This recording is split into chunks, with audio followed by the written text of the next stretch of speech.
Not far from the ancient land called Axios sat the Lost Children's Orphanarium, a place where abandoned human children were raised in solitude among the forest of Axios. The Lost Children's Orphanarium, like other orphanages, was constructed shortly after humans arrived in faraway land, as many children had been displaced during the event. The orphanarium was home to many children, and among them was the 11-year-old girl whose name was Mirabelle. For many years, Mirabelle had experienced the same dream. Sometimes it came to her when she was in a fever, other times when she felt most alone, and sometimes it came to her on scary nights when storms would shake the orphanarium. The dream was always the same. She was in a field, and in the middle of the field was a slow-moving figure wearing a blue cloak. Slowly the figure would come closer and rise up from the ground as if by magic.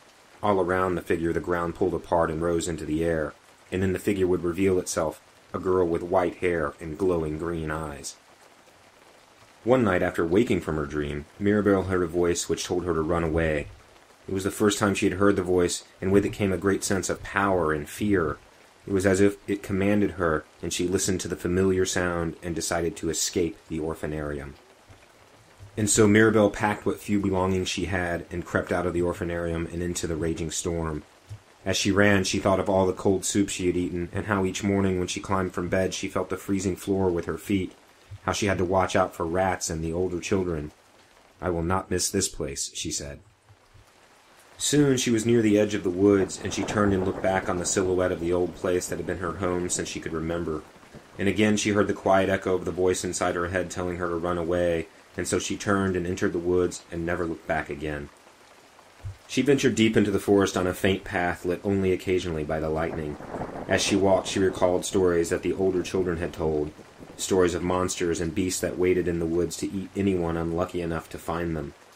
Soon she realized that she was no longer on the path, that she had become lost in the woods, and that she was surrounded by the snarling, hissing, little bloodthirsty creatures known as Nug-Nugs. Even Mother Director had warned the children of Nug-Nugs. Frightened by the sounds in the stories, she started to run, and as she came to a small hill she encountered a tall creature whose head was covered in pointy horns. Before Mirabelle could even yell for help, the Nug-Nugs attacked, and at the same time the horned creature lunged and swung his mighty halberd, striking the small bloodthirsty attackers. One by one he fought them off as the rain fell and the thunder boomed, and when the battle was finished, Mirabelle stood unharmed, and the Nug-Nugs lay in a defeated pile at the feet of the horned creature. "Are you going to hurt me?" asked Mirabelle. The horned creature was silent, as if listening to the rain. "No," he said in a deep voice. "But we must run. There will be more Nug-Nugs soon." "What are you?" asked Mirabelle. "I'm Groon, the orca. Who are you?" "I'm Mirabelle," she answered, feeling ashamed that she had asked him what he was. "The human." Groon led Mirabelle deep into the dark and rainy forest. Eventually they stopped and listened and heard nothing but the rain. Groon knew they had escaped the Nug-Nugs, and he told Mirabelle that was good, otherwise they might have been eaten. They walked for a short time, and Mirabelle became exhausted, and she collapsed into the arms of Groon. For several hours he carried the girl until they happened upon a large molewood tree. In the roots of the molewood tree was a hollowed opening where the rain and dampness had not reached. Groon gently laid her in the place and covered her with her own cloak. There Mirabelle slept while the orca guarded over her. In the morning she awoke and thanked Groon. She said she never knew that monsters could speak or help others. Groon laughed and told her that he was no monster.